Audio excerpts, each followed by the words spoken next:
Donc pour ce soir, deux grandes parties, le procès et la mort de Jésus, bien sûr. Dans un premier moment, puisque j'ai parlé le mot procès, il faut bien faire l'inventaire des pièces du procès. Qu'est-ce qui peut s'imposer à nous? Les arguments, les chefs d'accusation, pourrait-on dire.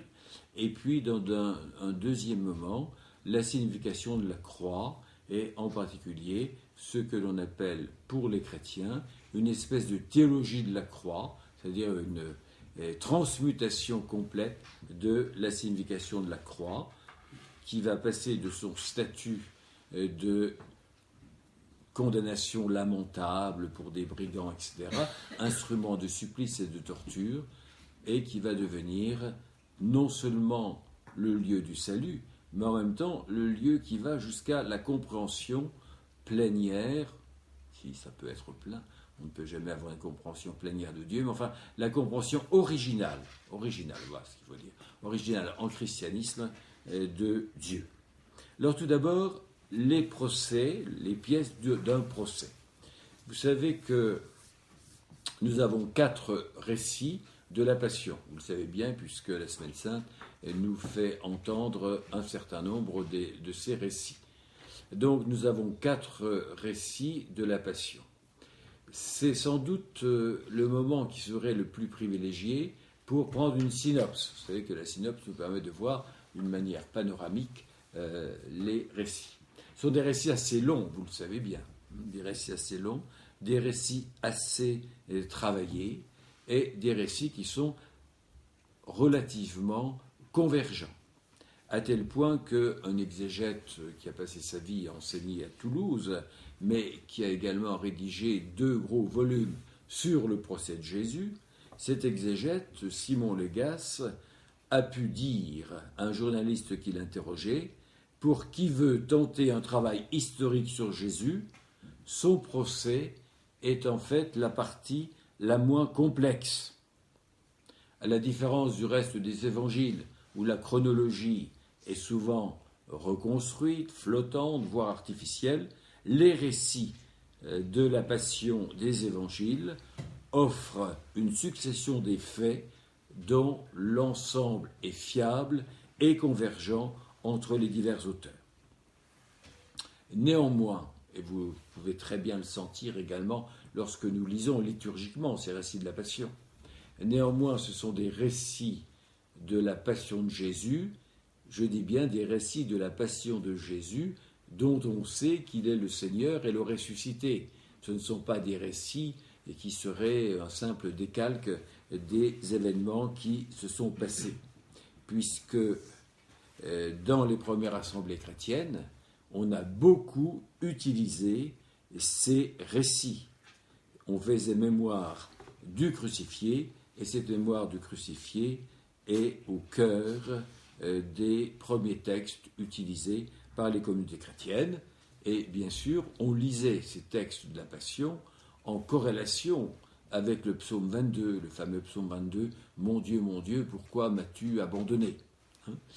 Et vous savez que ce psaume 22, qui peut paraître un psaume d'abandon, est en fait un psaume de confiance, puisqu'il se termine par les derniers versets comme une confiance, un abandon, une remise de soi dans les mains de Dieu. Donc ici, nous avons, je vous le dis tout à fait en passant, une opposition, un peu souvent, un lieu d'opposition, de sensibilité différente, entre l'interprétation luthérienne et l'interprétation classique catholique, inspirée par exemple par Thomas d'Aquin.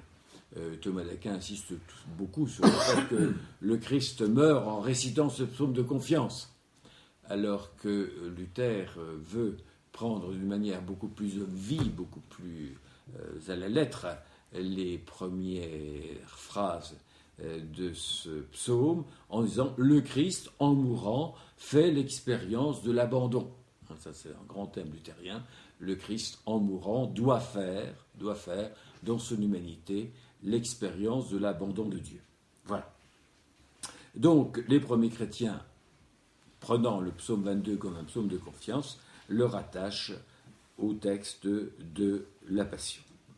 Voilà, donc une grande convergence dans la trame des récits, Et je pense que si on vous demandait comme ça si ces récits se ressemblent, vous diriez oui. Au mieux, vous diriez peut-être qu'il y en a qui sont plus longs les uns que les autres, mais ça n'irait pas beaucoup plus loin. Néanmoins, quand on les regarde, on se rend compte que ces récits, dans leur rédaction, mais aussi dans leur intention, voire dans leur théologie, ont chacun leurs caractéristiques propres. Pourquoi ?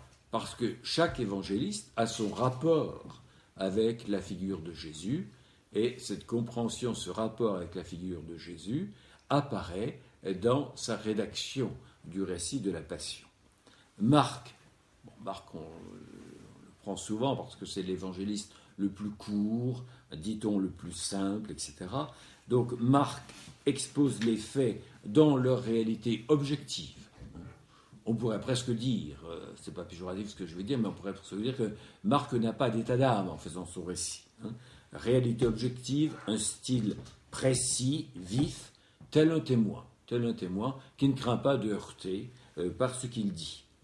Et il souligne le contraste entre la croix qui est scandaleuse et qui pourtant révèle le Fils de Dieu, puisque dans l'évangile de Marc, pas à pas, on est acheminé pour entendre la confession de foi du centurion, le crucifié était bien le Fils de Dieu. Pour Matthieu, le récit de la Passion est plus complexe. Pourquoi ? Parce qu'il est plus doctrinal et il est plus ecclésial. Matthieu adopte un style qui convient à la liturgie, et Matthieu a le souci d'éclairer les faits par la foi de l'Église, et d'éclairer les faits pour que tout ce qui se passe devienne intelligible. Du coup, Matthieu est moins concret que Marc. Matthieu insiste énormément sur l'accomplissement des Écritures, et c'est parce qu'il y a accomplissement des Écritures que la Passion devient intelligible. Il insiste beaucoup sur l'autorité de Jésus et sur l'égarement du peuple d'Israël à la suite de ses chefs. Voilà. Quant à l'horreur de la scène, Matthieu ne masque en rien l'horreur du supplice, la honte endurée par Jésus. Mais en même temps, il nous montre Jésus vivant ce moment-là avec dignité et avec une espèce de connaissance de ce qui va lui arriver. Très différent, la sensibilité de Luc, et le récit de Luc offre pas mal de différences. Pourquoi ? Parce qu'on pourrait dire que Luc fait le récit en tant qu'il est un fidèle, en tant qu'il est un fervent disciple, on pourrait presque dire en tant qu'il est un dévot.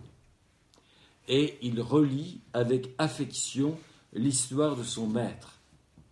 Et par exemple, si vous avez une synopse, vous iriez voir « Ah, est-ce que tout le monde nous dit qu'on a craché sur Jésus ?» Bien, vous verriez que cet épisode est biffé, supprimé chez Luc.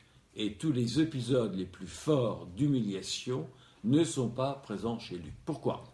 Bien parce que je vous ai dit que Luc était tellement attaché à son personnage qu'il ne peut pas aller jusqu'à dire ou les scènes d'outrage. On ne peut pas les dire. Un peu comme dans une famille, si vous voulez, quand arrive un malheur à une famille, c'est sûrement pas le père ou la mère qui vont être les plus précis dans la description de ce qui est arrivé. Parce qu'il y a une retenue, etc. On ne va pas. Voilà. Et donc, Luc, vous verriez que Luc s'abstient, donc omet les détails les plus cruels et les plus offensants. Dans la scène des outrages, pas de crachat, pas de soufflet. Les allusions sont toujours voilées. La flagellation est présente, mais d'une manière voilée. Idem pour le couronnement d'épines. En revanche, Luc insiste beaucoup sur la dignité morale de Jésus, l'insistance sur la grandeur morale. Autrement dit, cela va se manifester par la manière par laquelle les disciples s'adressent à Jésus. Les disciples s'adressent à Jésus comme on s'adresse à un maître, avec beaucoup de révérence. Donc vous voyez que la position de Luc, c'est vraiment la position d'un dévot, de quelqu'un qui va nous montrer la figure très belle, très noble de Jésus jusque dans l'adversité, et qui ne peut pas dire les scènes les plus outrageantes. Donc vous voyez que là, malgré le fait qu'il y ait une trame commune, il y a une grande différence de sensibilité entre un Matthieu qui a pour but de nous rendre intelligible tout ce qui se passe, à coups d'arguments scripturaires, un Marc qui se contente de décrire les faits d'une manière brute et vive, et un Luc qui fait un récit extrêmement travaillé et qui va vouloir atténuer le caractère odieux de ce qui se passe, mais renforcer la dignité de Jésus et le respect que ses disciples vont toujours manifester avec lui, y compris dans la manière de parler. Quand les disciples disent « Seigneur », vous voyez, ils l'appellent encore « Seigneur »,« Seigneur, allons-nous frapper du glaive ?» Jésus répond avec autorité par la négative, et il va même réparer les dégâts causés par la blessure infligée par un de ses disciples à l'adversaire. Autrement dit, même dans ce moment dramatique, Jésus a le pouvoir de faire des miracles. Ça, c'est la composition typiquement lucanienne. Alors Jean, commençait à avoir l'habitude que Jean a une originalité qui est grande. Alors dans la Passion selon saint Jean, l'insistance théologique se porte d'emblée sur l'exaltation. Donc là on pourrait dire c'est le maître mot, c'est le mot magique qui permet de comprendre ce qui se passe.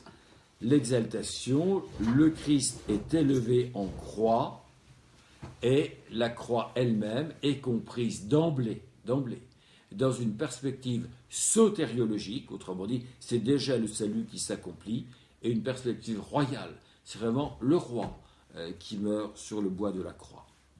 Jésus, crucifié, est celui qui est élevé, parce que la croix est élevée. Et s'il est élevé, c'est déjà celui qui attire tout à lui.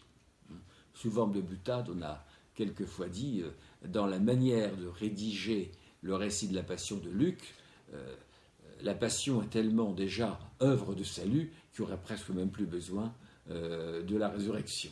C'est évidemment une boutade, hein, mais pour montrer comment la Passion, pour Jean, pardon, j'ai dit Luc, hein, Biffé m'a repris, c'est évidemment Jean dans lequel nous sommes, pour Jean, du haut de la croix, Jésus est le roi.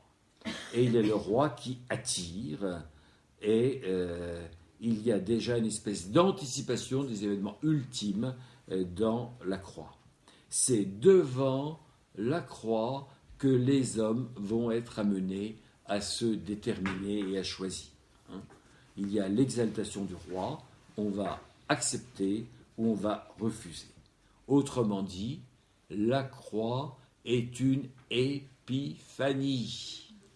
C'est le jour. La croix est une épiphanie, c'est-à-dire c'est une manifestation.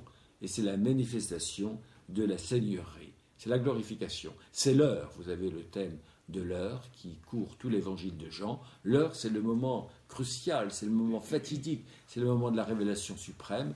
Eh bien, c'est la croix. Alors, il faut quand même comprendre pourquoi. Pourquoi c'est la croix le moment de la révélation suprême? Parce que la croix est le lieu de l'amour.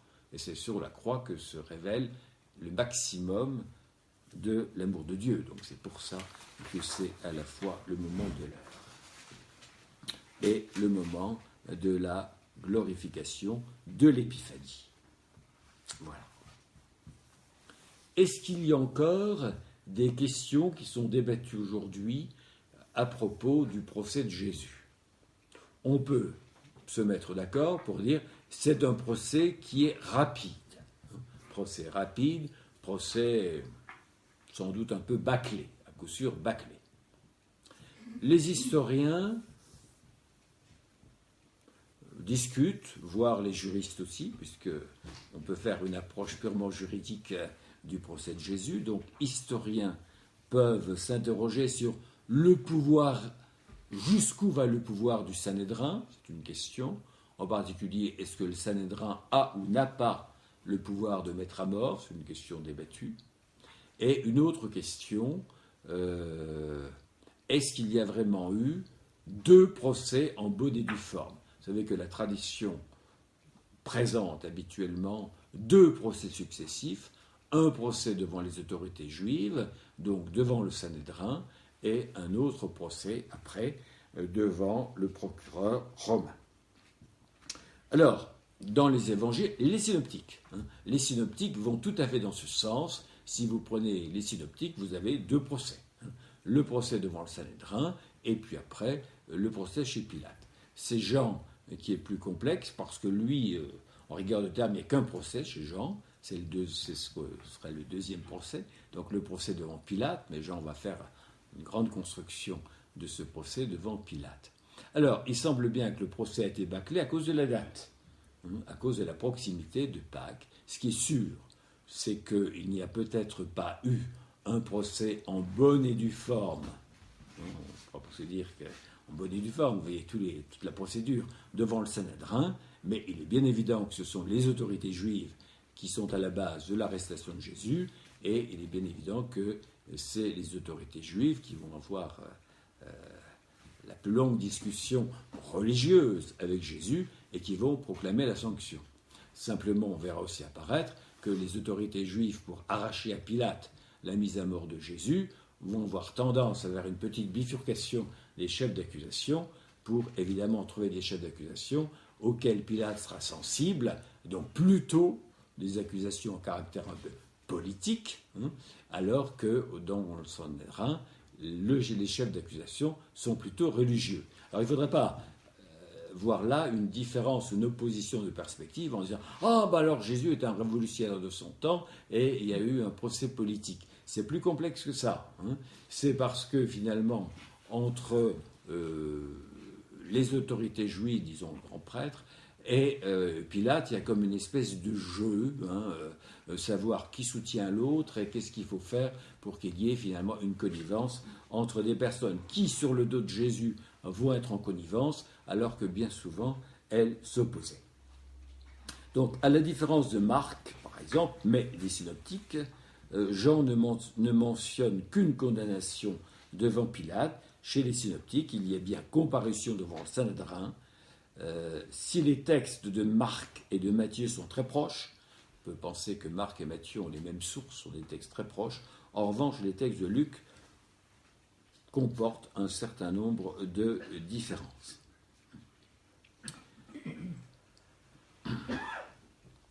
Alors, je passe un petit peu sur ces différences de sensibilité, mais là, il y a des réflexions toujours en cours, donc sur, on pourrait presque dire, sur la tenue en bonne et due forme de ce procès.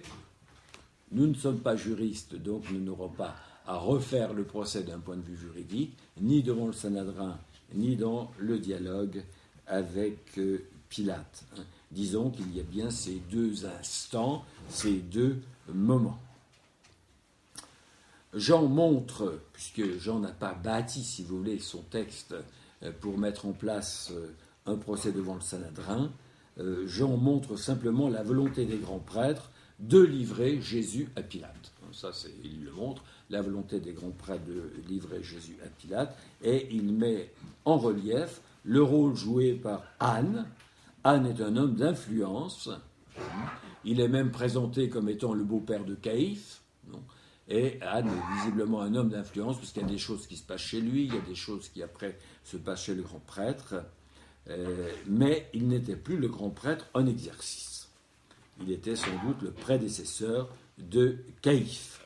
Il est même, dans certains textes, présenté comme le beau-père de Caïphe. La famille d'Anne, on le sait, avait monopolisé les fonctions de grand prêtre pendant la grande première moitié du 1er siècle. Voilà.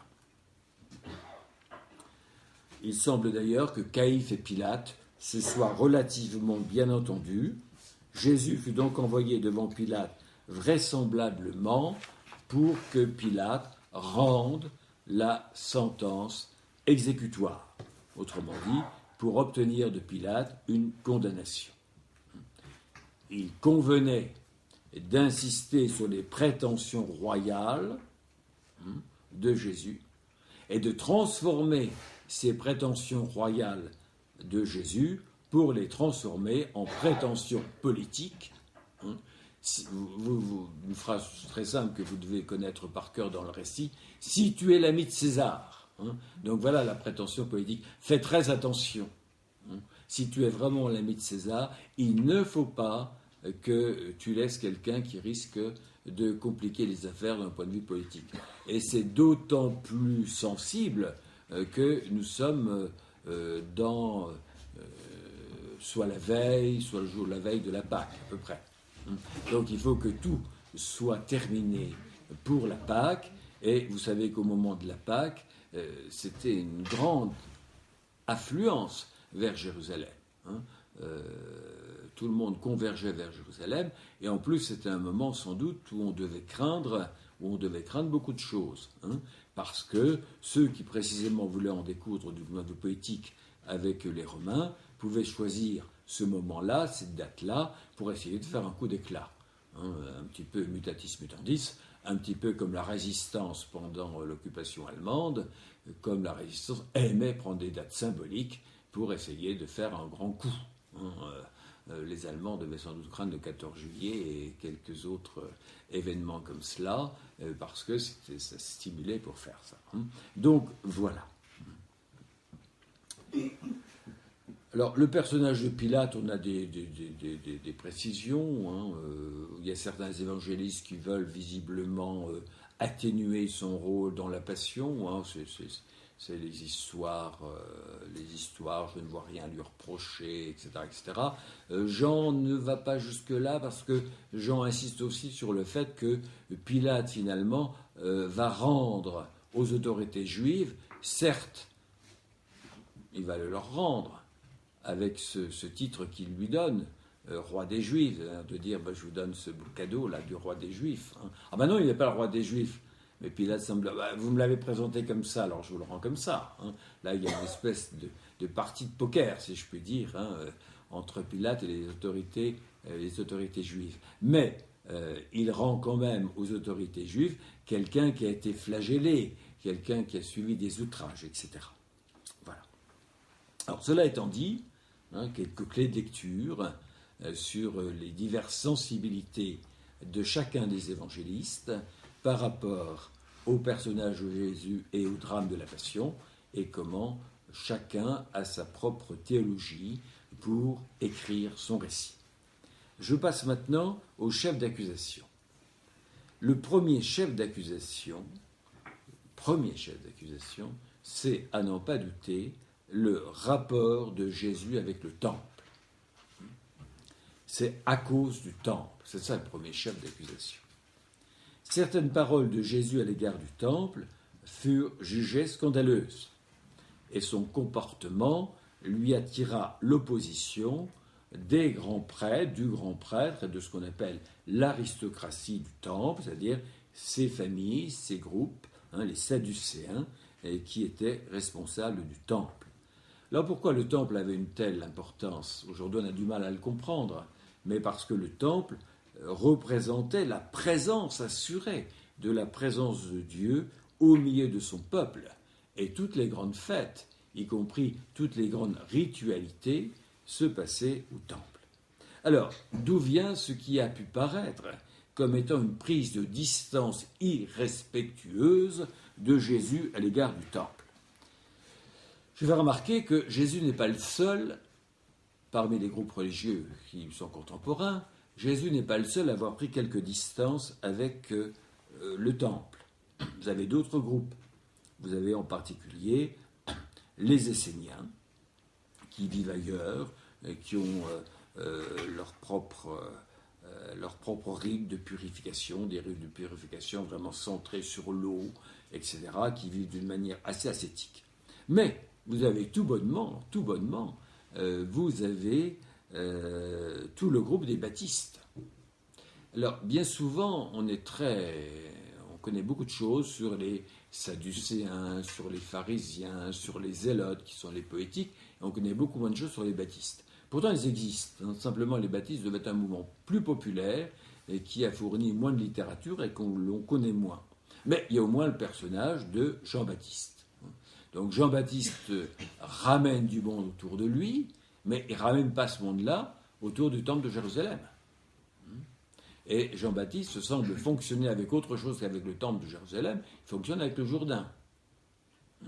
Bon. Et il appelle un baptême de conversion.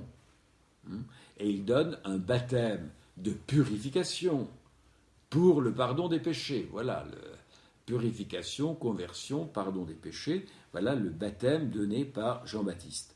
Donc, Jésus, dans la mouvance, sans doute, dans la mouvance de Jean-Baptiste, peut être taxé lui aussi d'avoir pris quelques distances par rapport au temple. Et puis vous avez un épisode lourd, qui est lorsque Jésus chasse les vendeurs du temple. Vous le retrouvez dans tous les synoptiques.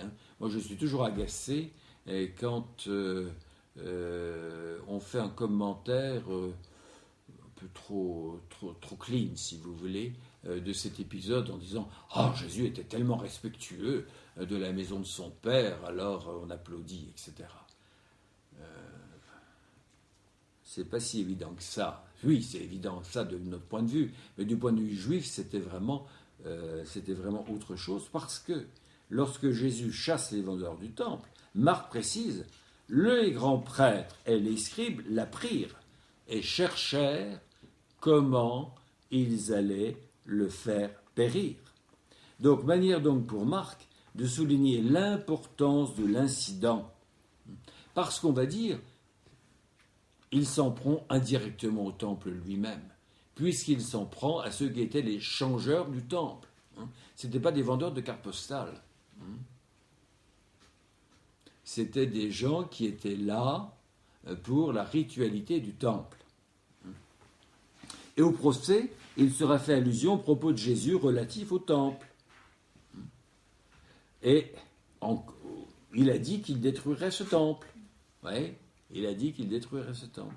Et quand Jésus est pendu au bois de la croix, suspendu à la croix, les passants qui se moquent de lui font encore allusion au temple. Marc 15, 29, 30 nous dit « Et toi qui détruis le sanctuaire et le rebâtis en 3 jours, sauve-toi toi-même en descendant de la croix. » Quant à Jean, lui, il a placé dès le début du ministère de Jésus, au chapitre 2, dès le début, les propos sur la destruction du temple. Et Luc rapporte encore les propos sur le temple au moment de la comparution d'Étienne, la mort d'Étienne dans les Actes des Apôtres.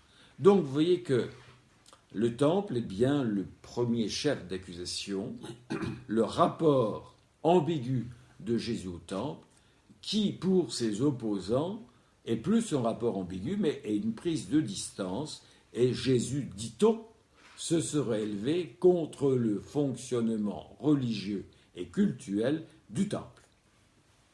Alors, pour bien comprendre l'attitude de Jésus, certains auteurs n'ont pas manqué de rattacher Jésus à des prophètes, et en particulier au prophète Jérémie, lequel Jérémie avait suscité pas mal d'hostilité à l'égard de sa personne. Lorsque Jérémie avait mis en garde les gens qui l'écoutaient, avait mis en garde donc les fidèles, qui pensaient que parce qu'ils avaient le temple, ils étaient protégés, et qu'ils avaient une espèce d'assurance-vie blindée de protection. Alors, il met en garde et il leur demande la conversion. Jérémie plaide en faveur du respect du pôle conversion intérieure. Et il n'y a pas que le pôle ritualité. Le temple est là pour le pôle ritualité, mais Jérémie insiste avec force sur le pôle conversion intérieure. Et Jérémie s'en prend à ceux qui respectent le pôle ritualité en se dispensant du premier. Et Jérémie compare Jérusalem à Silo, dont le sanctuaire fut détruit. Vous trouvez ça en Jérémie au chapitre 7, versets 11 à 15. « Puisque vous avez commis tous ces actes, oracle de Yahvé, puisque vous n'avez pas écouté quand je vous parlais instamment et sans me lasser, et que vous n'avez pas répondu à mes appels, je vais traiter ce temple qui porte mon nom et dans lequel vous placez votre confiance, ce lieu que j'ai donné à vos pères, comme j'ai traité Silo, et je vous rejetterai de devant moi. Donc, vous voyez que on a rattaché assez volontiers Jésus à une tradition prophétique qui semblait même être une tradition prophétique prenant ses distances par rapport au temple. Le culte superficiel, si vous voulez, la pure ritualité sans la conversion. Donc pour Jésus, comme autrefois pour Jérémie, le temple est le lieu où il faut défendre le droit de Dieu et protester contre ceux qui détournent le temple en pensant que le temple offre une espèce de certitude. Et puis vous auriez encore d'autres textes qui ont trait au temple. La fameuse séquence du bon samaritain. Le bon samaritain, etc. Alors, le texte est également polémique pour deux raisons. D'une part, celui qui semble être loué, enfin, qui est loué, c'est un samaritain, donc l'ennemi héréditaire. Et deuxièmement, les gens qui sont dans le collimateur et qui sont décriés, ce sont des gens qui desservent le temple. Mais en plus, les gens qui sont décriés et qui desservent le temple ne sont pas simplement des gens qui auraient le cœur sec ou le cœur de pierre. C'est parce qu'ils avaient été purifiés au temple. Donc, selon la conception de l'époque, s'ils allaient toucher le sang d'un blessé, de nouveau, ils étaient impurs. Donc, vous voyez que là encore, ce texte du bon samaritain, en Luc 10, 23, s'intéresse encore au temple. Et la parabole bouleverse les idées reçues sur la pureté, puisque les desservants ne s'arrêtent pas, parce qu'ils sont purs en descendant du temple. Ils ont peur de contracter une impureté rituelle, et c'est cela qui finalement leur est reproché. Voilà. On accuse aussi Jésus, toujours à propos du temple. Jésus, on dit qu'il fréquente les pécheurs. Bon. Les pécheurs qui normalement devaient également être purifiés par le temple. Voilà. Donc, on pourrait multiplier encore les citations de Jésus, les séquences de la vie de Jésus. Vous voyez qu'il y en a beaucoup où le temple est au cœur de propos polémiques, voire en embuscade, si je puis dire, très proche, et beaucoup de personnes pensent que Jésus a un rapport très ambigu avec le temple, voire irrespectueux avec le temple. Autrement dit, Jésus opère un renversement à l'égard de la hiérarchie des autorités juives ou d'une société juive structurée à partir de Jérusalem et structurée à partir du temple.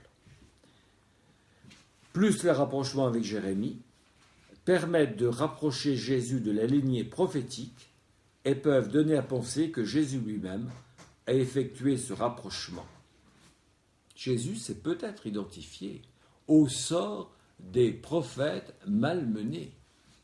Vous avez dans Matthieu cette phrase très importante, très suggestive de Matthieu 23-27. Jérusalem, Jérusalem, toi qui tues les prophètes. Jérusalem, toi qui tues les prophètes et lapides ceux qui te sont envoyés. Alors, je ne l'ai pas dit encore, mais il y a aussi les vignerons homicides qui auraient pu être dans le dossier. Et ceux qui te sont envoyés, combien de fois ai-je voulu rassembler tes enfants à la manière d'une poule qui rassemble ses poussins sous son aile, et vous n'avez pas voulu. Donc ici, Matthieu nous rapporte une phrase très importante parce qu'elle nous permet de comprendre que Jésus ici se met sans doute dans la tradition des prophètes, et des prophètes qui risquent d'être rejetés par Jérusalem. Jérusalem, la ville qui tue les prophètes. Voilà. Donc Jésus est à Jérusalem, c'est là qu'il va vivre également sa passion. Alors, il ne faut pas profiter de cette phrase-là pour interpréter toute la vie de Jésus comme purement et simplement un prophète mis en dehors de Jérusalem ou tué à Jérusalem. Il y a eu des livres qui ont été faits sur le prophète assassiné, des livres qui ont eu un relatif succès à un moment donné, où tout était reconstruit à partir de cette phrase. Jésus s'inscrit bien là, mais Jésus s'inscrit dans une tradition prophétique, mais l'identité de Jésus ne se réduit pas à cela. Deuxième chef d'accusation. Deuxième chef d'accusation, alors là j'en ai parlé, je vous renvoie un peu à ce que j'ai dit la semaine précédente, à cause de Dieu. Autrement dit, le rapport de Jésus à son Père. Ou pour dire les choses encore plus simplement, mais enfin, qui est-il pour parler de la sorte? Qui est-il pour parler de la sorte? Alors ici, il faut repenser à ce que j'ai appelé la dernière rencontre les prétentions de Jésus. Les prétentions de Jésus qui sont insupportables. Et là, ce qui est au cœur, ce n'est plus le temple, c'est encore pire que le temple, c'est encore plus grand que le temple, si je puis dire, c'est la Torah elle-même. C'est la Torah elle-même. Alors, les prétentions de Jésus, pourquoi? Parce que la Torah ne s'interprète pas. Elle ne s'interprète pas puisqu'elle est le don et le cadeau de Dieu. Alors, par rapport à la Torah, le comportement de Jésus va être jugé intolérable, car il se situe non pas entre la loi et les hommes, il pourrait se situer entre la loi et les hommes, mais entre la loi et Dieu, puisqu'il semble aller jusqu'à révéler la teneur ultime et profonde de la Torah. Alors là, c'est insupportable, ça paraît blasphématoire. Donc on peut dire que les motifs de la mort de Jésus sont aussi à rechercher du côté de la prédication du règne de Dieu, séance dernière, de la prétention à incarner le règne de Dieu, ou du moins à l'inaugurer, et enfin, Jésus qui se substitue aux médiations traditionnelles. Le temple, les évangélistes vont très bien dire ça. Les évangélistes, quand ils vont parler du temple, nous mettent comme s'ils mettaient une parenthèse pour expliquer, pour qu'on ne se trompe pas. Mais le corps dont il parle, le temple dont il parlait, c'était son corps. Voilà, il ne faut pas se confondre. Vous voyez que comme ça avait dû traumatiser. Ils ont encore besoin d'apporter cette précision. Eh bien, il y a le temple, mais il y a aussi la Torah. Souvenez-vous de ce livre de Jacob Neusner, un rabbin parle avec Jésus, et en fait, toute l'utilisation que Benoît XVI a fait de ce livre pour dire des choses très intéressantes de Jésus, et en montrant que contre la timidité de certains exégètes qui voulaient réduire en quelque sorte le caractère osé des propos de Jésus, eh bien, Neusner, lui, voyait bien qu'il y avait une sorte de ligne de démarcation et que c'était là que, malgré la sympathie qu'il pouvait avoir pour Jésus, là, il disait « c'est impossible, nous ne pouvons pas, je ne peux pas supporter non possumus, je ne serai jamais chrétien parce que Jésus instaure une nouvelle religion et il est infidèle à l'éternel Israël. » Donc voilà le livre de Neusner. Donc, deuxième chef d'accusation, à cause de Dieu, le rapport de Jésus à son Père. Le pardon des péchés. Qui est-il pour pardonner les péchés? Les gens le disent. Et ils ajoutent, mais enfin, Dieu seul peut pardonner les péchés. Voilà. Et puis également, tout ce qui semble être la proximité de Jésus à l'égard de son Père, tel que Jean le développera. Troisième chef d'accusation, avec un point d'interrogation, est-ce qu'il y a un motif politique? Alors, en Palestine, les motifs religieux ont facilement une connotation politique parce qu'on est dans un système où le religieux et le politique sont vraiment très proches et très mêlés. Contester l'équilibre ou le système religieux, c'est menacer l'unité d'un peuple qui n'a pas de structure religieuse autonome. Alors, devant Pilate, ce qui est sûr, et ça les récits nous le montrent. Devant Pilate, les chefs religieux durcissent l'argument et présentent Jésus comme un agitateur doté de prétentions royales. Voilà. Ce qui fait dire à beaucoup d'exégètes que les prétentions royales, nous les voyons exercées par Jésus à quel moment? Un moment que nous célébrons liturgiquement. Nous le célébrons même tellement qu'il est l'entrée dans la semaine sainte. Hosanna, fils de David. Le mouvement des rameaux. Voilà. Beaucoup d'exégètes considèrent que l'événement des rameaux, il y a eu quelque chose, l'événement des rameaux dans l'entrée à Jérusalem, il y a eu quelque chose. Mais que certainement, au moment de la rédaction des textes, on a renforcé la teneur et la saveur de l'événement pour en faire quelque chose d'assez grandiose. Le Hosanna, fils de David, on jette les tapis rouges, etc., on acclame, etc. Certains exégètes disent, si ça avait été aussi tonitruant que les récits nous le rapportent, certainement tout se serait arrêté là, parce qu'il y aurait eu une arrestation immédiate pour subversion politique. Donc vous voyez que c'est un exemple que tout se mêle. Donc, devant Pilate, les chefs religieux durcissent l'argument et présentent Jésus comme un agitateur pourvu, doté de prétentions royales. Et je renvoie ici à l'acclamation le roi des Juifs, Hosanna, fils de David. Voilà. Mais je dis bien, c'est parce que les chefs religieux savent de quel instrument il faut jouer pour essayer d'emporter l'adhésion de Pilate. Alors, qui était Pilate? Un homme assez brutal qui a commis des erreurs politiques et des répressions, ce qui finit d'ailleurs par lui coûter sa charge. Les évangélistes, du moins les synoptiques, le présentent comme ne voulant pas condamner injustement Jésus, cherchant même des expédients pour le sauver. On peut discuter un peu de cela, mais c'est vrai que dans les textes, il y a, on peut lire, des atténuations de la responsabilité de Pilate et peut-être un durcissement de la responsabilité des autorités juives. Toujours est-il que Jésus fut crucifié hors des murs de Jérusalem et non pas crucifié, donc comme les moins que rien, comme les brigands, comme les... Voilà. Donc on peut dire qu'on lui a volé la signification de sa mort en lui donnant non pas une mort religieuse, mais une mort politique, et même de brigandage. Il n'a pas été lapidé comme le serait un blasphémateur. Et là, nous avons le récit typique d'un récit de blasphème qui paraît être un récit de blasphème.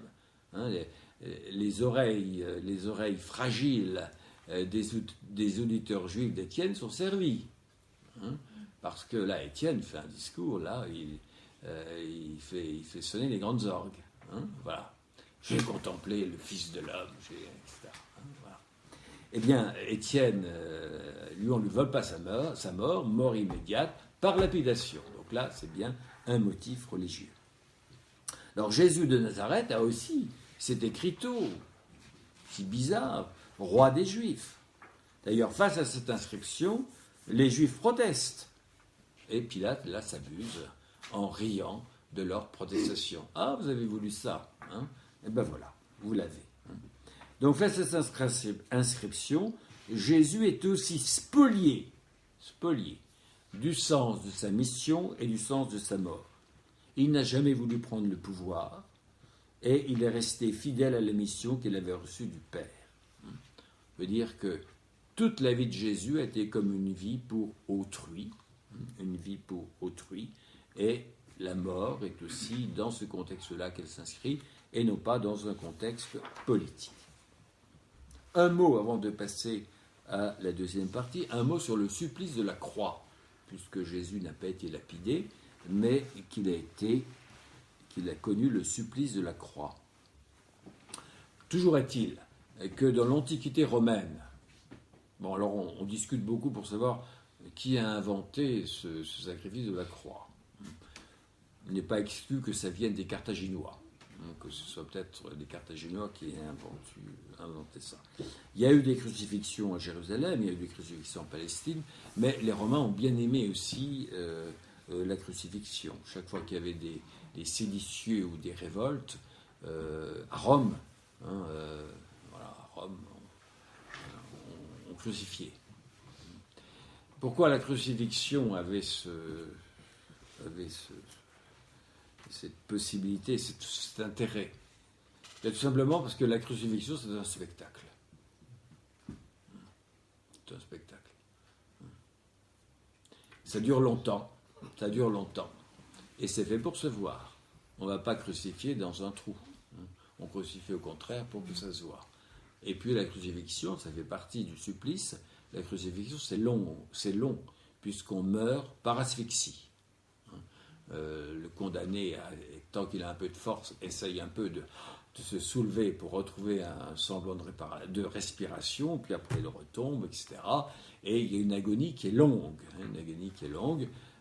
D'ailleurs, on sait que pour Jésus, l'agonie a duré un peu moins longtemps que pour ses voisins, puisque quand on passe pour briser les jambes, on dit on lui brise pas les jambes puisqu'il est déjà mort. Voilà.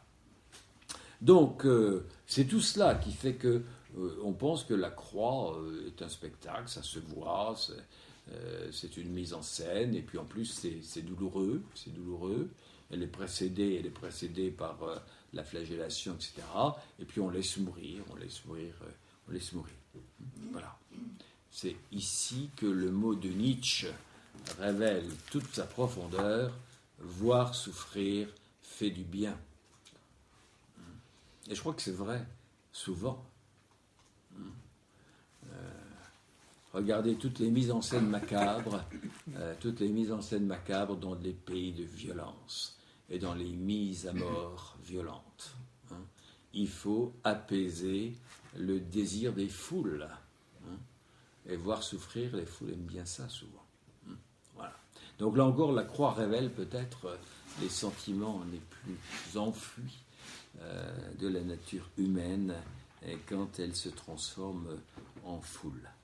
Donc tout ça peut expliquer que dans l'Antiquité romaine, le supplice de la croix, c'est bien sûr ce qui est infamant par excellence, c'est la mort réservée à ceux qui ne sont pas dignes du nom d'homme.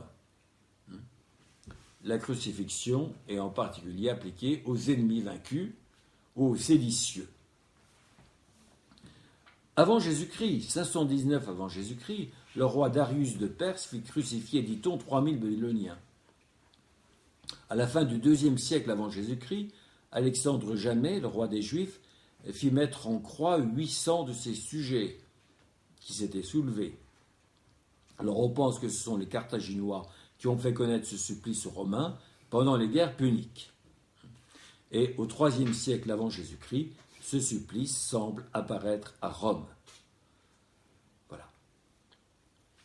Mais les lois romaines interdisent de mettre en croix tout citoyen romain.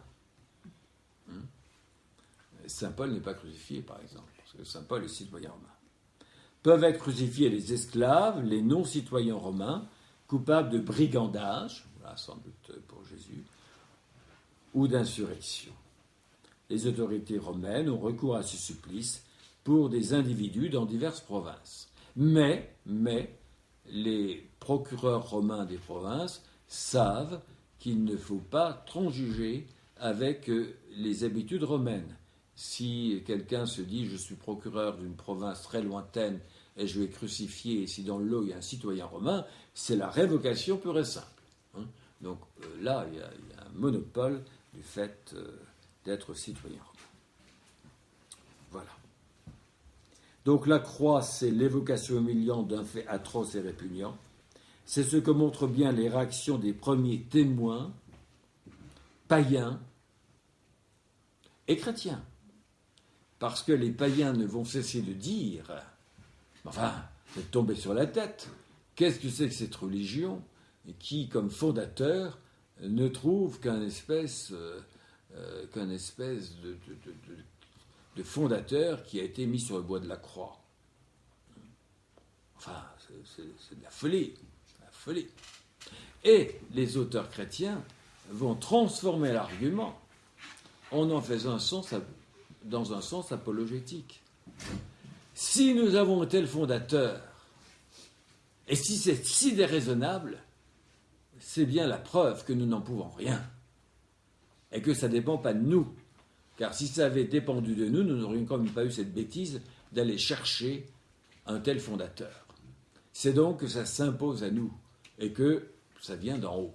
Et donc, cet argument qui est lancé à la figure des premiers chrétiens, les premiers apologistes, avec des gens comme Tertullien, etc., les premiers Justin également, Justin beaucoup, les premiers apologistes vont s'en servir pour réfuter en disant « Vous croyez nous ridiculiser avec ça, eh bien nous montrons que c'est peut-être le signe de la véracité de notre religion, parce que ce n'est pas une invention humaine. Ça ne peut pas être une invention humaine. » Et beaucoup d'auteurs ont dit des fondateurs de religieux qui sont divinisés, alors ça il y en a partout. Il y a beaucoup dans les religions traditionnelles, après la mort, on divinise. La meilleure preuve, c'est que les empereurs romains étaient divinisés. Bon. Mais une religion qui est fondée sur un crucifié, ça, on a le monopole. Donc, il y a là quelque chose qui est intéressant et qui donne à penser. Mais on comprend aussi pourquoi Paul proclame qu'il y a un langage de la croix. Paul dit qu'il y a un véritable langage de la croix. Et Paul précise que ce langage de la croix, du Christ crucifié, est scandale pour les Juifs et folie pour les païens. Ça ne peut rien. Pourquoi scandale pour les Juifs ? Parce que, d'après Deutéronome, maudit soit celui qui est pendu au bois du gibet. C'est une malédiction d'être pendu au bois du gibet. Donc, c'est un scandale. Et puis, folie pour les païens, c'est une folie d'avoir un tel fondateur, etc. Et Paul dit, oui. Mais c'est ça le langage de la croix, la force de la croix. Scandale, folie. Et pour les chrétiens, c'est sagesse de Dieu. C'est sagesse de Dieu. Voilà le langage de la croix.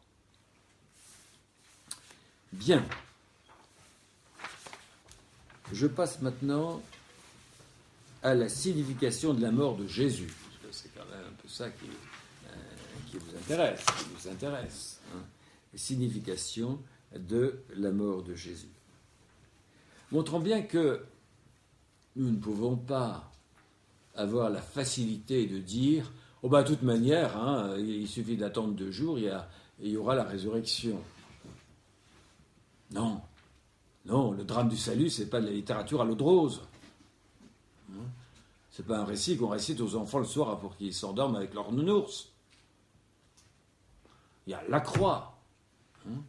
La croix avec toute sa signification. Et il y a des auteurs qui ont vu là l'originalité du christianisme. C'est Paul, le premier théologien de la croix, avec les textes que je vous ai dit. Et toute la pensée de Paul va se structurer autour de la croix. Vous aurez Luther, mais il y aura Augustin, il y aura Luther, il y aura Blaise Pascal, il y aura toute une lignée de ceux qui ont vraiment pensé que la croix nous disait quelque chose d'incomparable et que ça nous disait quelque chose de Dieu lui-même. Donc, je disais, il faut bien que ça ait une signification, il faut la prendre en tant que telle. Bien sûr, il y a la résurrection, mais on ne peut pas dire, oui, ça n'a pas de signification, la croix, c'est seule la résurrection va éclairer la croix. Oui, c'est la résurrection qui éclaire la croix. C'est la résurrection qui va assurer la transmutation radicale de la croix. Mais la croix en elle-même doit bien avoir une signification. Et cette signification-là, on ne peut pas la biffer. Parce que le salut est un drame. Le salut est un drame. Le drame de la croix. Alors, c'est ce qu'on essaye de trouver. Quelle est la signification de la mort de Jésus? Alors, si vous lisez les textes du Nouveau Testament, je vous ai dit que Jean avait une telle manière de décrire la scène de la Passion que la Passion devenait une épiphanie et devenait une exaltation. Bon, ça c'est le procédé littéraire de Jean, mais qui montre bien le travail qu'il a effectué. Et puis vous avez Paul, Paul qui qui parle du langage de la croix. Alors, reprenons ce que l'on peut appeler une transfiguration de la croix, car les auteurs chrétiens vont s'attacher à faire une transfiguration de la croix. Autrement dit, si progressivement le regard des premières communautés chrétiennes va changer par rapport à la croix, c'est pourquoi? Eh bien, c'est parce que on ne va plus considérer la croix du point de vue des accusateurs, du point de vue de ceux qui passent devant la croix et qui ricanent, ou des bureaux, mais qu'on va la considérer du point de vue de Jésus lui-même. Du point de vue de Jésus lui-même. Du point de vue de Jésus marchant vers sa mort, une mort voulue, une mort assumée, une mort risquée. Donc, autrement dit, la croix est liée à la vie de Jésus lui-même. Et cela, on va voir comment ça se passe, mais cela permet de prendre très au sérieux la phrase de Jésus dans Jean. « Ma vie, on ne me la prend pas, je la donne. » Phrase étonnante, puisque quelqu'un qui aurait l'esprit binaire et l'esprit très cartésien, il aime, enfin, c'est folie furieuse. Il est en train de perdre son procès et il dit qu'il donne sa vie alors qu'il l'a perdu dans un prétoire ou devant un tribunal. On la lui prend. Vous voyez, et Jésus dit, ma vie, je la donne. On peut me la prendre. Et il va même jusqu'à... Et Jean fait comprendre ça. Il va même jusqu'à dire, ma vie, on peut me la prendre parce que je l'ai donnée. Voilà la pointe de l'argument de Jean. Donc, on ne regarde plus la croix du point de vue des bourreaux ou du point de vue de ceux qui prononcent la sentence, mais on va essayer de comprendre que la croix s'inscrit dans la logique de la vie de Jésus. Voilà. Dans la logique de la vie de Jésus. Dans la logique de ses choix. Dans la logique de ses choix. Et c'est la raison pour laquelle les premières communautés chrétiennes n'ont pas occulté le récit de la Passion. On aurait pu dire, oui, si elles avaient été intimidées par les objections autour d'elles, les premières communautés auraient mis le récit de la Passion sous le tapis. Mais elles n'ont pas mis le récit de la Passion sous le tapis. Voilà. Autrement dit, la croix s'inscrit dans la logique de la vie de Jésus, de ses choix, en parlant et en montrant la proximité de Dieu. Et voilà ce qu'il montre. C'est ça son être profond. Montrer sa proximité avec Dieu. Il prend le risque d'être accusé de blasphème. Et certes, la vie de Jésus lui est ravie au terme d'un procès, mais toute la vie de Jésus peut être lue comme une vie donnée, comme une vie donnée. Une vie offerte, liée, offerte au Père. Je fais la volonté de mon Père. Bon, je fais la volonté de mon Père, offerte au Père. Je rends grâce au Père. Je m'offre au Père. Et offerte à tous les hommes. Partout où il passait, il faisait le bien, on dirait encore, pour les hommes. Je suis au service, la notion de service des hommes. Donc les synoptiques montrent bien cela avec les paroles de l'institution, de l'Eucharistie, puisque les synoptiques nous rapportent le récit de l'institution, ils parlent de livrer, le corps livré, le sang versé. Donc le récit de l'institution comporte bien une dimension sacrificielle dans l'Eucharistie. Et Jean, qui ne fait pas de récit de l'institution de l'Eucharistie, puisque Jean remplace dans l'endroit où on aurait la récit de l'Eucharistie par la scène du lavement des pieds, eh bien, la scène du lavement des pieds est aussi une scène qui veut montrer le don. Voilà. Donc, la croix est le signe de l'amour vécu jusqu'au bout. Et si la croix attire, voilà la transmutation qui s'opère. Si la croix attire, ce n'est pas parce qu'elle est un lieu de supplice, mais c'est parce qu'elle est devenue le lieu de la révélation de l'amour infini. D'où le mot de Dostoïevski, il n'y a rien de plus beau que de la croix. Oh. Vous savez, il y a des parents, c'était en Italie, mais en France ça aurait bien pu se faire, il y a des parents en Italie qui avaient demandé que les crucifix soient retirés dans les écoles parce que ça faisait peur aux enfants. Voilà. Donc, il peut y avoir des croix qui vont tellement incarner la souffrance, quelquefois on ne met même plus. On veut que la croix soit l'incarnation de la souffrance absolue, il n'y a plus que la souffrance qui est sur le bois de la croix. Bon, tout ça, c'est. Oui, voilà. Mais Dostoïevski a ce mot étrange, il parle de la beauté de la croix, il n'y a rien de plus beau que la croix. Il ne parle pas d'un point de vue esthétique, là.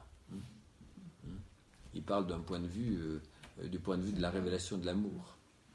La croix est belle parce que c'est l'amour, et les orthodoxes diront beaucoup, c'est l'amour crucifié. Voilà.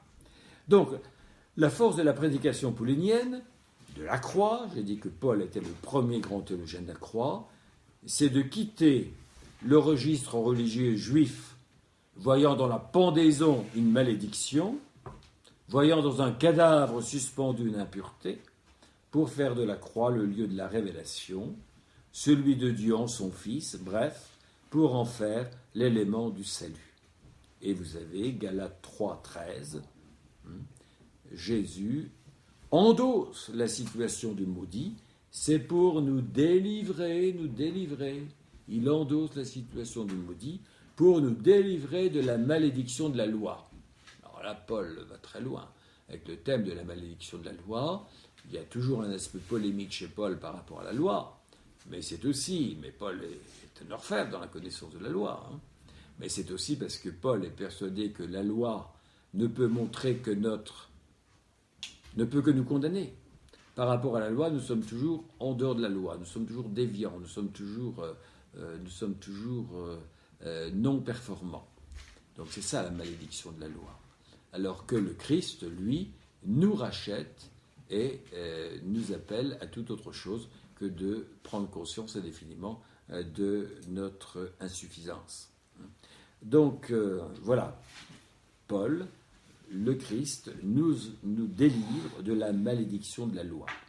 Deuxième transmutation opérée par Paul, alors le texte est un peu compliqué, et quand il est lu dans la liturgie, on se demande vraiment qu'est-ce qui nous tombe sur la tête, et comme quelquefois avec les textes de Paul, mais c'est dans les Colossiens, au chapitre 2, versets 13 à 15. Alors, d'après Paul, Jésus a connu le cortège de la marche vers la mort. Il a connu le cortège de la marche vers la mort. Ben oui, il a porté sa croix. Donc il a connu ce cortège. Et portant sa croix, et là je cite Paul, il a dépouillé les puissances en les traînant dans le cortège triomphal de la croix. Et il a cloué sur la croix le document accusateur qui pesait sur l'homme. Alors ça, le texte, quand il est lu le dimanche, aux gens qui arrivent seulement à la messe et qui se disent « qu'est-ce qu'on est en train de nous raconter ?» Voilà. Ou quand on est... Ça, c'est des textes difficiles. Il a dépouillé les puissances en les traînant dans le cortège triomphal de la croix. Et il a cloué sur la croix le document accusateur qui pesait sur l'homme. Alors, ici, Paul, à l'époque, devait être compris plus facilement qu'aujourd'hui. Parce que Paul prend une image. Et il prend une image qui est le cortège triomphal de la croix. Paul pense au cortège triomphal de l'impérateur romain qui traîne le roi vaincu derrière son char. Et on ne faisait pas de quartier. Le roi vaincu, on commençait par lui crever les yeux, on l'enchaînait, lui, sa famille, etc. Et puis il y avait le grand cortège triomphal. Voilà. Alors Paul prend cette image qui devait parler à l'époque, elle ne parle plus aujourd'hui, mais il compare la croix de Jésus à le cortège triomphal, de l'impérateur romain victorieux, et Jésus qui traîne derrière lui et toutes les puissances vaincu de la mort. Ô mort, où est ta victoire? Voilà. Quant aux documents accusateurs qui pesaient sur l'homme, Paul, dans d'autres endroits, parlera de la dette qui pesait sur l'homme, et un autre vocabulaire qui aujourd'hui passe aussi très mal, et très très mal compris, et qu'on ne peut pas beaucoup utiliser. Il a payé pour nous, à notre place, il nous a rachetés, il a payé la dette. De quelle dette s'agit-il? Etc. Mais à l'époque, ça avait un peu une signification. Un maître pouvait acheter la liberté de son esclave. Donc on pouvait payer pour libérer son esclave. Donc vous voyez que les questions de rachat, voilà.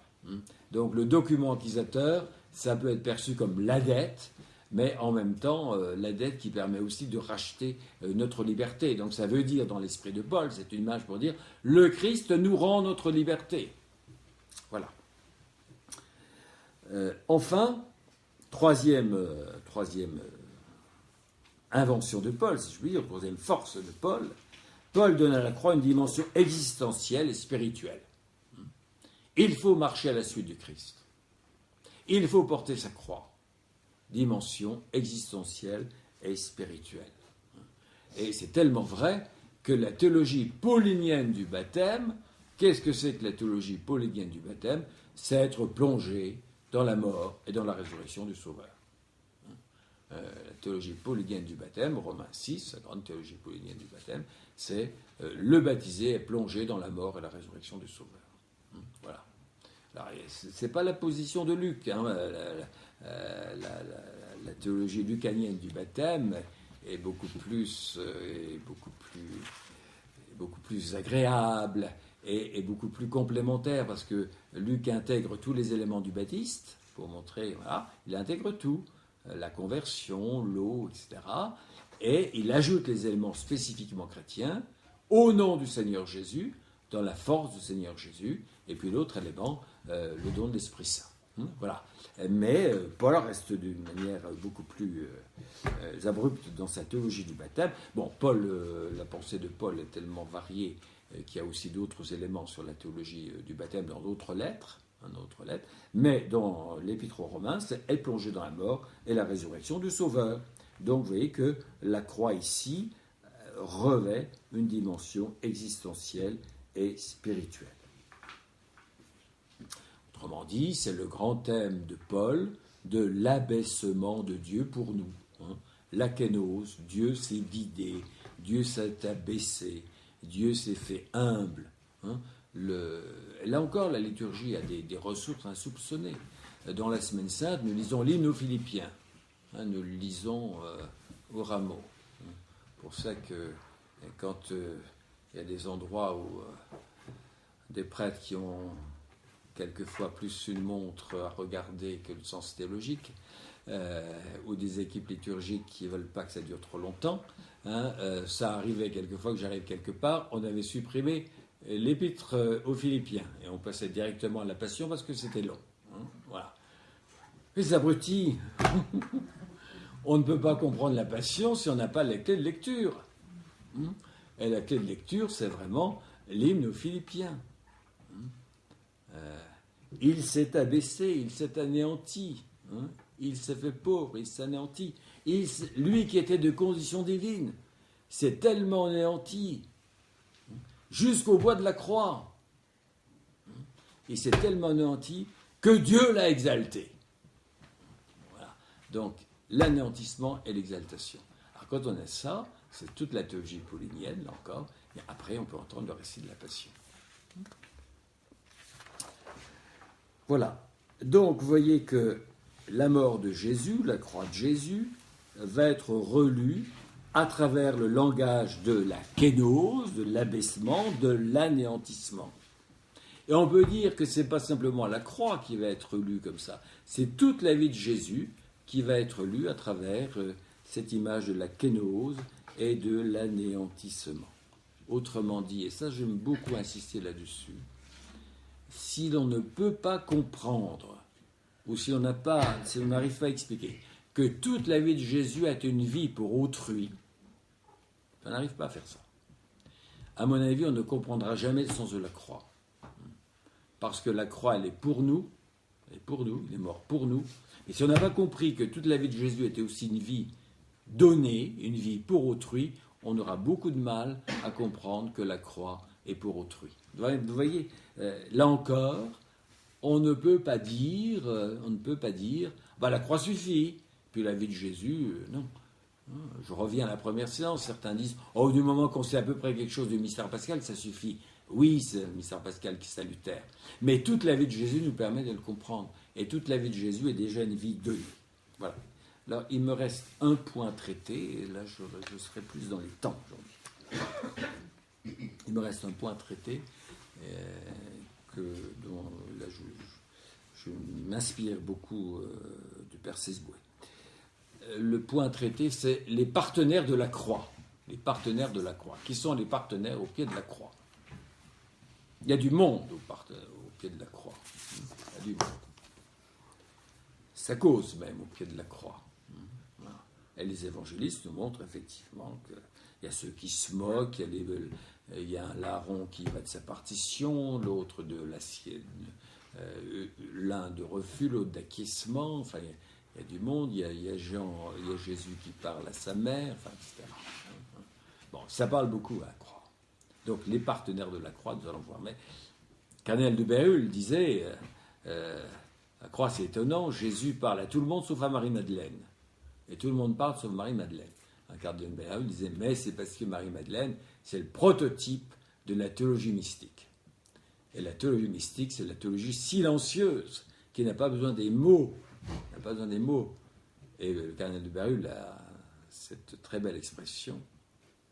Le silence, c'est l'entretien entre Jésus et Marie-Madeleine au pied de la croix.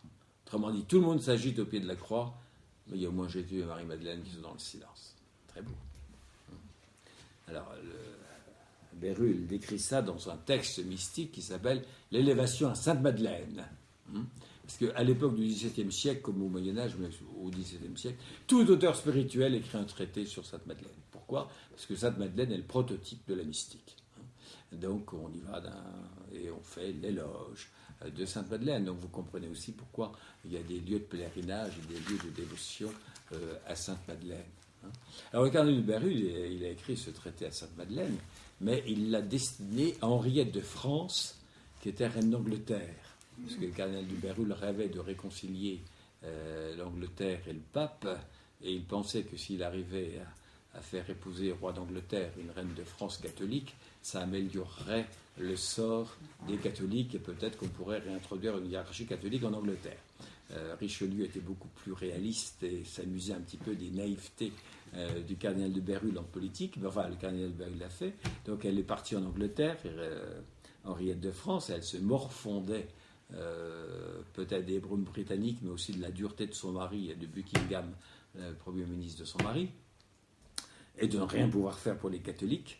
Alors Bérulle lui a envoyé ce très beau texte. Alors on dit qu'elle lisait ça, elle leur copiait de sa main, éditait Sainte-Madeleine. Voilà. Alors les partenaires de la croix, malgré tout ce que je viens de dire, bien souvent, on fait comme s'il y avait peu de monde auprès de la croix, parce qu'on veut aller à l'essentiel. Alors souvent on dit, il n'y a que le Père et le Fils. Alors la croix, c'est une espèce d'événement entre le Père et le Fils. Bon, alors, d'accord, très bien, le Père et le Fils. Mais on oublie quand même le monde qui était là, et en particulier ceux qui ont condamné Jésus et aussi tous les hommes qui sont là.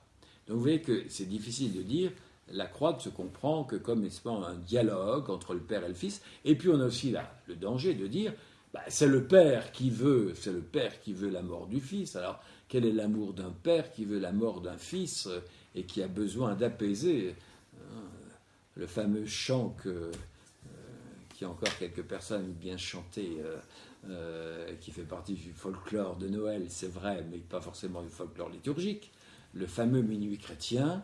Qu'est-ce que les gens chantaient à gorge déployée? Et de son Père, il est venu apaiser le courroux. Alors, je ne sais pas comment est votre relation de confiance et d'amour avec un Dieu dont vous aurez vous-même à apaiser le courroux peut-être un jour. Hein, voilà. Alors, des auteurs modernes ont dit, mais là, attention, attention, on est en plein dans l'image d'un père pervers ou d'un Dieu pervers. Hein. Alors, quand monsieur le curé ne veut pas qu'on chante le minuit chrétien, parce que on ne le chantera pas, cher Armé, rassurez-vous, hein, ou désolez-vous, selon le cas, parce que je pense que c'est l'image, enfin ces paroles, même si elles sont folkloriques, qu'on les chante sur la place, c'est très bien, mais au sein d'une cérémonie, quelle image de Dieu on donne? Le courroux de Dieu, n'est-ce pas une connivence avec le Dieu pervers, hein, voilà. Alors, deuxième possibilité, donc vous voyez, on ne peut pas rester dans cette position duel. Hein. Alors d'autres, pour essayer d'absoudre Dieu, il ne faut pas que Dieu, effectivement, ait demandé une chose pareille. Hein. Bon. Donc, ce n'est pas Dieu qui a demandé la mort de son fils. Alors là, on va absoudre Dieu, et on l'absout tellement qu'on le met en dehors du coup. Hein. Le Père n'intervient plus à la croix. Et la croix, c'est uniquement une affaire d'un procès. Alors, c'est le procès entre... pourtant, on a vu les procès. Hein. Donc, les responsables que vous mettiez le curseur avec les Juifs et les Romains, les autorités juives, il faut dire. Hein, les autorités juives et le procureur romain, enfin, quel que soit le curseur que vous utilisez.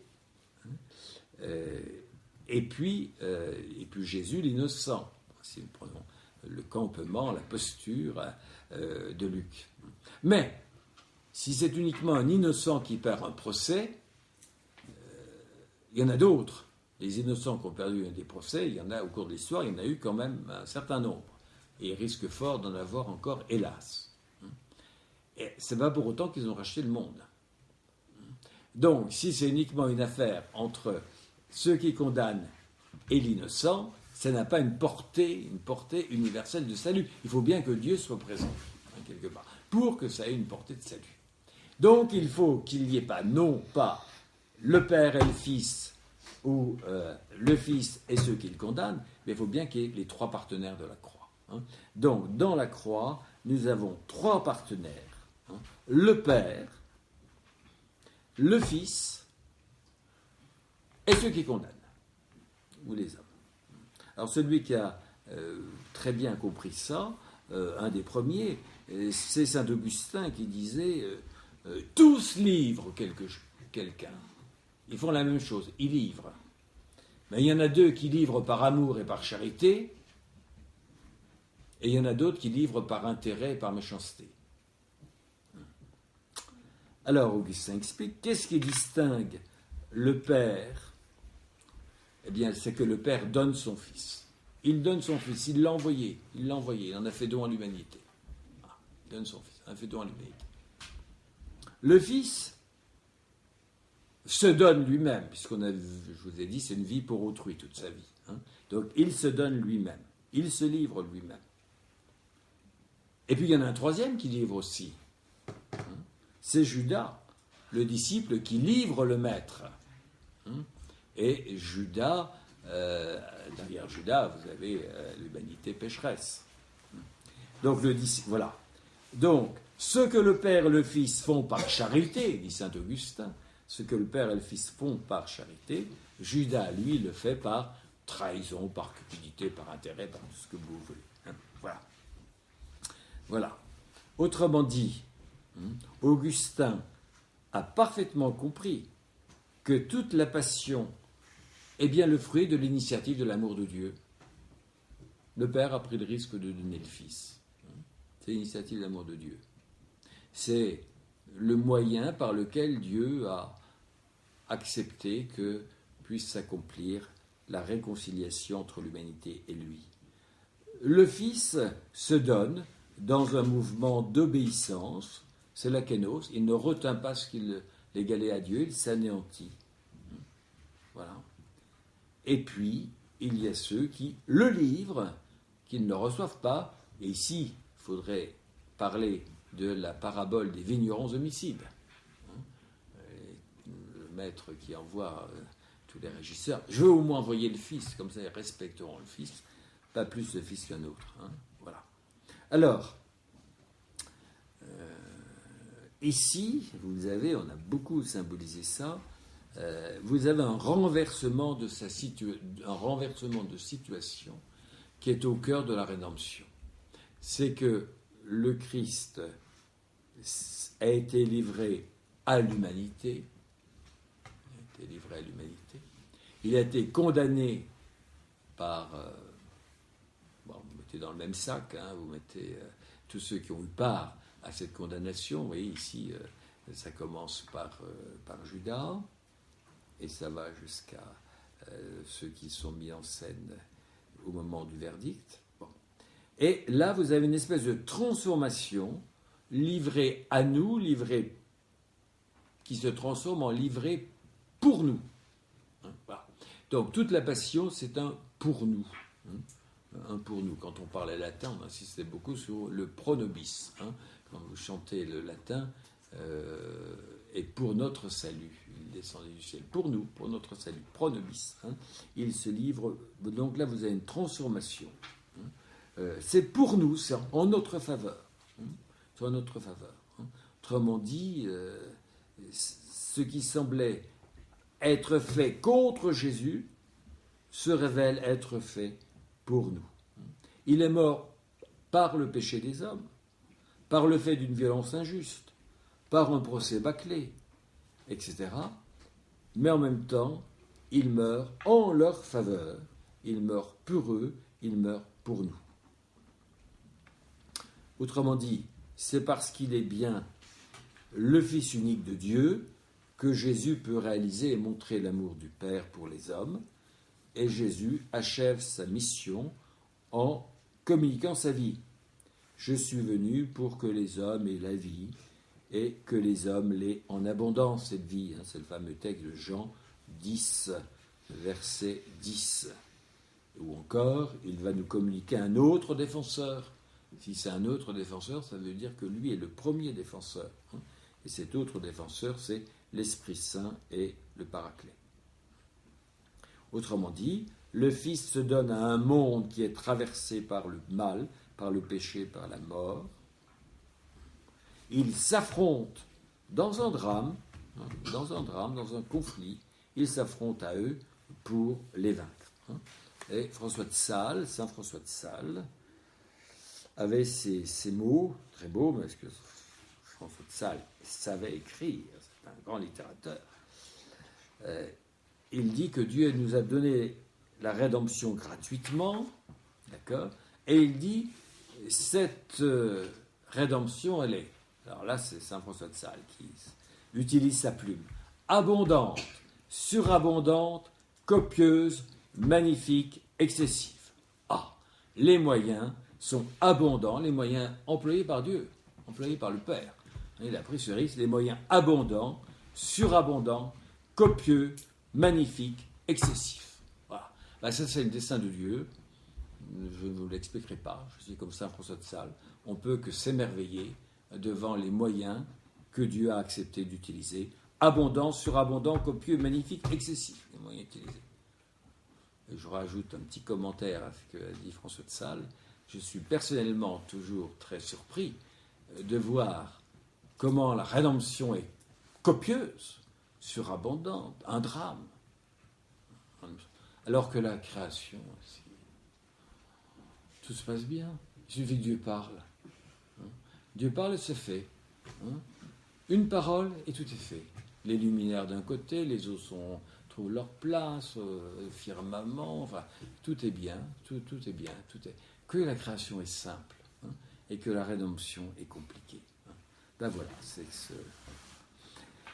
Et je termine en disant, pensez-y, ça paraît un peu trivial ce que je vais dire, mais pensez-y, la mort de Jésus n'est pas une mort accidentelle.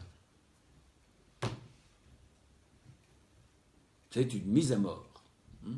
Si la mort de Jésus avait été accidentelle, ce serait un drame. Mais il n'y aurait pas ces conflits avec cette mise à mort. La mort de Jésus n'est pas une mort recherchée.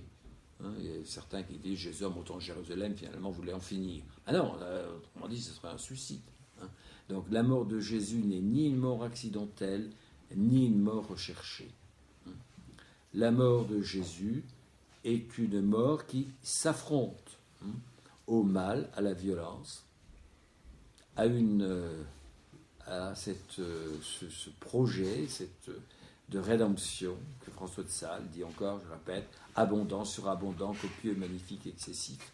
Et tout cela se manifeste dans la mort de Jésus, qui est bien une mort par obéissance, une mort pardon et une mort violente qui montre bien le conflit entre la mort de Jésus et la violence humaine.